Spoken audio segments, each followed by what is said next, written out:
मित्रांनो नमस्कार. कायदेशीर माहिती देणाऱ्या माझ्या यूट्यूब चॅनलमध्ये तुमचं स्वागत आहे. आजचा विषय धर्मादाय देणगी.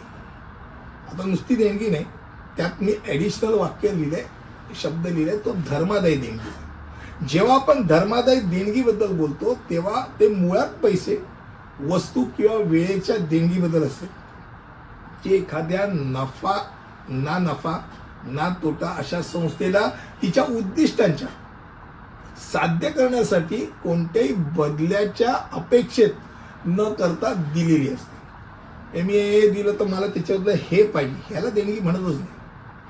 आता कधी कधी ते कोणत्याही विशिष्ट कारणाशिवाय दिली जाणारी, परंतु ना नफा ना तोटा अशा संस्थेला दिली जाणारी दान असू शकते.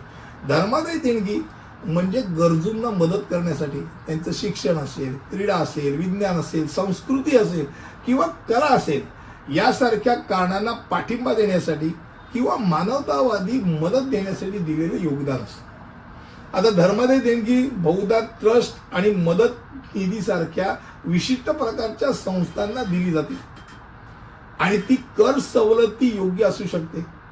हे ट्रस्ट मंदिरी चालवणार असेल, चर्च असेल किंवा धार्मिक ट्रस्ट असेल किंवा शाळा असेल, महाविद्यालय असेल, अशा शैक्षणिक संस्था असतील किंवा सोसायटीच्या विशिष्ट गरजा पुऱ्या करणाऱ्या संस्था असू शकतात, की ज्यामध्ये हॉस्पिटल चालवणारी पण संस्था असू शकते. कारण या अशा सर्व सार्वजनिक ट्रस्ट कायद्याअंतर्गत नोंदणीकृत केलेल्या संस्था असतात, त्यांना आपण नॉर्मली धर्मादाय देणगी देऊ शकतो. आता धर्मादाय देणगी ही परताव्याची अपेक्षा नसलेली भेट आहे. त्याचं मुख्य तत्व इतरांना मदत करण्यासाठी, एखाद्या कारणाला पाठिंबा देण्यासाठी मुक्तपणे देणे असं असतं. अशा धर्मादाय देणग्या अनेक ना नफा ना तोटा संस्थांच्या जीवनरेषा आहेत.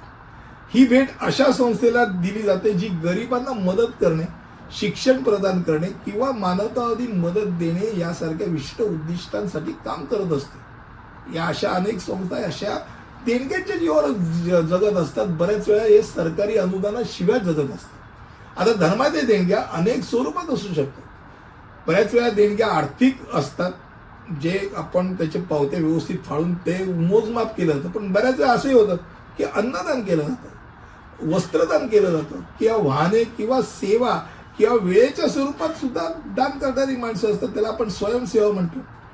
धर्मादाय देणग्या जेव्हा तुम्ही आर्थिकरित्या देता तेव्हा बहुतेकदा कर सवलती योग्य असल्यामुळे त्या संस्था ज्या ट्रस्टकडे ATG सर्टिफिकेट आहे, प्रमाणपत्र आहे, अशा संस्थांना ते धर्मादाय आयुक्त कार्यालयात नोंदणीकृत असते. अशा संस्थांना तुम्ही ते देणगी देत असतात आणि कर सवलतीला ते उपयुक्त असतं म्हणून ती देणगी असते.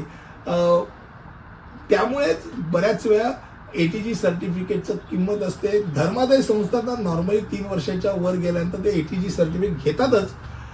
मला आजचा विषय जो होता तो धर्मादाय देणगी संदर्भात होता. धर्मादाय काय हा फार मोठा विषय, पण धर्मादाय देणगी हा नक्की जिव्हाळ्याचा विषय. पुढील असंच काहीतरी नवीन विषय घेऊन पुढील व्हिडिओकडे येईन. तिथपर्यंत इथेच थांबतो. धन्यवाद.